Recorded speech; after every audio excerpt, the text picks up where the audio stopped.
much. So, as Sunil said, we've been talking about one of the assets that we have in-house. I'll just give you an overview of ValiRx, what we're about, and hopefully some information. So, yeah, you can jump to the next slide. So we're listed, as I said. So we have the normal disclaimer. So I can only talk about things that are in the public domain. I've been talking a lot about that recently. So there are a lot of RNSs coming out over the last 3.5 months since I've taken over. So this is part of why we're presenting today, really just to give an update of the new vision, my vision for the company as we go forward. So our mission statement is about unlocking value in science, right? We've heard about the valuation. So particularly in women's health and cancer. So oncology and women's health is an underserved market. It's an area that we've decided to kind of focus on. I do have a slide with market potential on there, but it's really to illustrate the differential between the investment space into women's health and into some examples of men's health as well. If you want to jump to the next slide. So we're a new board. So as myself, I've taken over 3 months ago, as I mentioned. I've got a background in innovation and translational science. And in fact, I was involved in ValiRx back in 2010. And I was involved in one of the legacy assets that I'll mention here, which I did all the preclinical development for it. So I like the concept of patience, right? I'm not very patient. That's one of my challenges, I think. And so at the time, we had the opportunity to buy out some biomarker technology, so away from therapeutics, because biomarkers and tools are way quicker to market, right? So we did that, and we took it over to the US. We listed in the US, and we got it to a $250 million market cap. 15 years later, still don't have a regulated product on the market, but you know we just before I left, we did a deal where we licensed the technology for $26 million into the canine space. So it's just to illustrate, you know, if you get the right asset and you're the right team behind it, you can develop it, you can build value, and there are deals to be done in that kind of area. I've been joined by Martin Goldstone. Some of you might know him. He's also Chief Executive Officer of OnCommune, another tools company, but he's got an extensive background in business development, strategic development, in licensing, out licensing. This is going to be part of our model going forward. Also, international market expansion. The US for us is a big opportunity, I would say, and that's part of our strategic focus now in terms of what we're going to be selling. And he's also got a background in artificial intelligence. I think we heard about that, and everyone's got an AI play, including us. So, you know, I'll touch on that if we have time. Mark Trahan, sorry, not Trahan. He's not my son. Related, slightly different spelling. He's a better looking one, right? Yeah, he's got. We won't get into that. So he's our corporate development manager. So he's been around the longest, actually, from the company as another legacy asset, let's call him. But he manages our innovator network. So it's interesting what Sunil was saying about the way O2H works, right? Looking for technology, identifying good tech, and bring it in. That's kind of our business model. Maybe slightly smaller for us, but he helps with all of that. And then Dr. Kathy Trello-Stewart, who's in the audience, wave over there.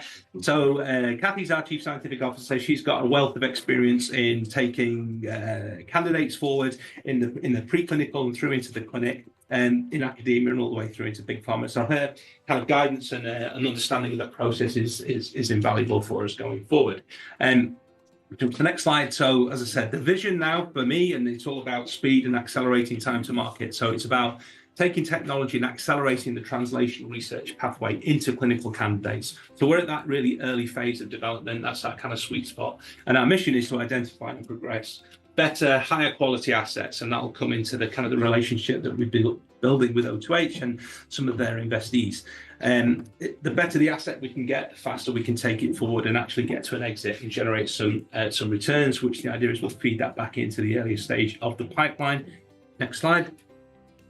So I guess the difference for us is we don't develop our own internal products. We basically build the pipeline through basically looking externally. So most of that comes from academia. One of the assets that we're currently evaluating comes from an O2H company called Stingray.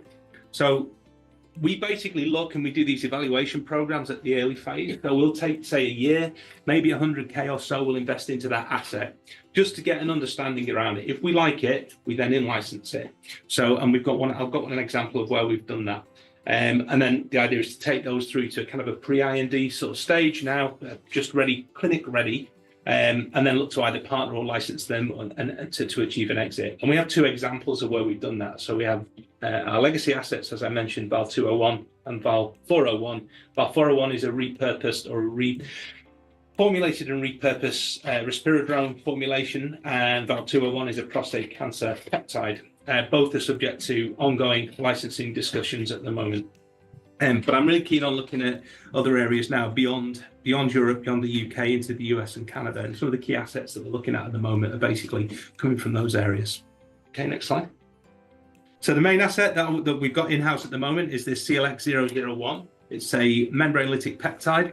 It came from King's College, and we've basically set that up in a special purpose vehicle. So what we're trying to do as a company, as a parent company, beneath that kind of AIM-listed structure, we've got these independently investable special purpose vehicles. We've got the three assets that I mentioned that are under these evaluation agreements. Stingray Bio is the asset that O2H are invested in. And, within that, one of those assets we think will be our next in-license. One of them probably we're going to drop, and one of them probably, I have to say, to caveat all of this, probably will get an extension for up to a year, which will be funded through grant funding. So one of those probably will be our next in-license, and that's what I'll focus on. So, and then the legacy assets, basically where they are. So this peptide drug, it's got applications outside of prostate cancer, endometriosis, which is the women's health angle, and also an inflammation, interesting connection to blood clotting as well. But we've got those on hold. Until we get this deal done, these two are on hold. Next slide. So this is a slide you can ignore, Kieran. So talking about market value. But the key point here is, yes, big markets, triple negative ovarian, that's the women's health angle. But just to show, look, if you start looking in men's health, then you're looking at typically a tenfold increase in the kind of potential there. And, I think that just reflects pharma's interest in men's health compared to women's health. The key point, two key points for this slide. What we're really interested in is synergy between some of our assets and other types of therapeutics. So immune oncology is a really hot area, big market there. Just to point out, PD-L1 inhibitors are the single biggest component of the immune oncology market. So we can see synergy between that type of therapeutic and our approach, and also small molecules. So it's very unusual now for a single molecule or a single active approach going into clinic. We'll be looking at combination therapy approaches. So these are basically approaches and partnering opportunities for us to actually develop value at an earlier stage. So the key point for the slide, this is our market, this kind of preclinical, pre-IND ready assets, and the median deal value there. So we heard you're at 200 million for your phase 2. So we're further forward in that process, right? So we're looking at around $44 million for the median value of those deals. That was 2023 numbers. So those are the sorts of things that we're looking to achieve. And if you throw that back into the 201 example, the deal that we've got there is a $66 million total deal with $2.2 million up from $2.2 million up from an early stage milestone payments. Slide. So the asset I wanted to just focus on and explain a little bit, as it's our core asset. Next slide. It's a membrane disrupting peptide, a small protein that punches holes in cells. So that's interesting because we've got selectivity. So the initial data shows a 200-fold selectivity for cancer cells over healthy cells. So you've got a nice therapeutic window. But also, if you punch holes in cells, you let things out of those cells. The things that come out of those cells can activate the immune system. So this is where we see the potential for synergy with immune system activation. Similarly, if you punch a hole in the cell, you can let things into the cell. You let those things into the cells in a different way. So small molecule drugs can access those cells in different ways than, or different pathways, compared to the way that they work on their own kind of thing, diffusion across membranes. You can go through the membrane and into different parts of the cell. So that potentially overcomes resistance pathways. So our focus is triple negative breast cancer. We're looking particularly at triple negative because it's a highly aggressive and metastatic strain, so it's a big unmet clinical need, and it aligns well with our women's health focus. Next slide. So the key progress over the last year or so since we've had this in-house, it's a peptide, it needs formulation, we have to protect it whilst it's in circulation. So we've been working on 4 different formulations, potentially different routes of administration and different types of applications, but they also lend themselves to partnering opportunities. So what I'm all about is finding the 2 + 2 = 5 kind of scenarios. So we've got potential partners here with formulation technologies that are interested in coming into these programs and working with us going forward. We're carrying out efficacy and safety testing underway now, and the intention is to have the lead formulation selected in Q1 next year to go forward. We've got partners in men's health, in prostate cancer, again, a highly unmet lethal form. We're getting soft funding into that, and it just demonstrates his pan-cancer potential. Next slide. We have a biolab. It's got a big biobank of cells, nearly 500 cells. We're selling those cells, so this is part of the tools thing. So we're generating revenue through that. So this is just highlights from the year. The AI approach, I won't have time to talk about, but it's a new way to identify potential assets that we're interested in looking at going forward. We've got these agreements for in-licensing for technologies with Dundee. We've got opportunities with Stingray, Imperial there. We have this letter of intent and a deal now to extend to the end of this year for the legacy asset, which was in exchange for some equity. The second asset is also, they've got an extension until halfway through next year. But the idea is that when we exit those deals, they'll come back into the front end. We've got our first service contract underway with a US company through the lab.